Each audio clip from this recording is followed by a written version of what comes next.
better than those crazy old white guys in Congress. That's right. Exactly. You're like, I got my 8mm camera. If you want to talk about out-of-touch old white guys, look at the fucking movie and music industries. Yeah. Like, those are the guys clinging to these antiquated business models that don't work anymore. Yeah. I mean, I figure out a better way to do business. I believe the answer. Get access to one of those telesync machines. I believe, isn't it? I believe the answer is fucking commerce. The answer is yes. Create something. Figure out a way to sell it that is easy for people to access. Just respect them, and most people will come around. There's a reason everyone is talking about fucking stuff. Got to figure out a way to read this. Wow, you are so right.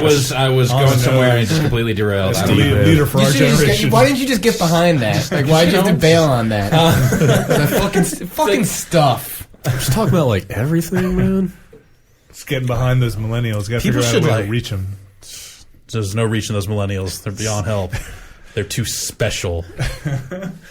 I just meant like the Roku stuff, kind of the alternate avenues for these things, and it's probably a very vocal, very minor minority, but it's kind of showing like, hey, look, there's another way to do this, another way to tap into the power of the internet and still turn a fucking nickel. Or maybe figure out a way to not make your movie cost $17 million to make, so you don't have to recoup, gobs of money. Yeah. Man, if you want to go through every industry in this nation looking for efficiency, you're going to see like double-digit unemployment rate increases and all that sort of stuff. I'm not talking about inefficiency. I'm talking about like there are some really large salaries that float around within Hollywood and the music industry. Yeah. There are places where maybe people's pocketbooks could fair enough. Well, the baseline expectations have become a little absurd. So you're saying we should redistribute the wealth? Is that what you're saying? That's what I'm hearing. I didn't say it. You know how we do it? Pennies. That's right. Redistribute the wealth and pennies. You want $1 million? Pennies. Whatever you can carry out. Go for it. There's $5 million in there. We were going to set up a bread line, but we set up a penny line instead. If you want fucking pennies, get in the line. Bring a jar. It's happening. Yeah, how many pennies can you carry? A lot of pennies. This summer on Fox. I mean, if you think... Bring it all together. If you think Tom Cruise doesn't deserve $25 million a film or whatever he gets, like, that's valid, but, like, I guarantee that studios see the value in paying him that much money, because... I'm sure Tom Cruise does well. Well, they've crunched the numbers and said, having this guy on the marquee gets X number of people to come see the movie that might not otherwise. But that's an inflated value. It might be. I mean, who knows if their figures are correct, but, like, they, at least in their minds, like, they're paying for...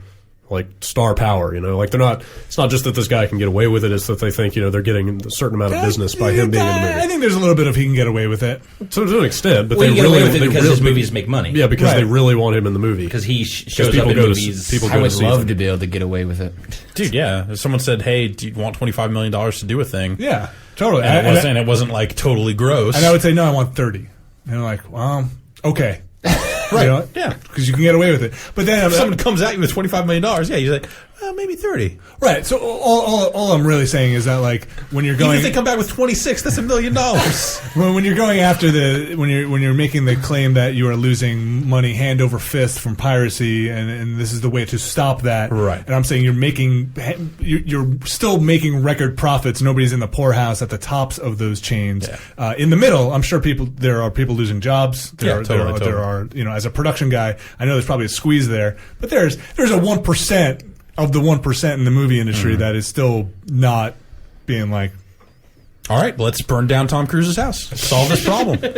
Or if he wants to send $25 million. Yeah, or if he can send $25 million our way. In pennies. Any form of valid currency is fine. Canadian pennies. We'll take pennies. We will not take Canadian pennies. Well, bitcoins. Because I've rented a storage. Yes, Bitcoin. If he's got Bitcoin. I've rented a storage place for pennies that...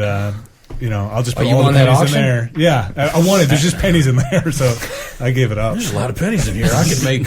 Oh, Jeff, you should see this next on Storage Wars. Underneath all these pennies. Tom Cruise underneath all those pennies. Yep. Wanted me to take a free personality test. Check your blood pressure. Yeah. How you doing? You're looking all right. Pretty tense. There's another way. Thetans. You got. I just see them on you. There's all these pennies. It's just let go of the pennies. Let go of the Thetans. Drop the pennies into a volcano. The cruise is next week. Just come on out on the boat. Everything will be fine. All right, let's move on, you guys. To what? To what? To the end. What of do you got? to the end of this podcast. Unacceptable. Well, there continues to be a glut of no new releases.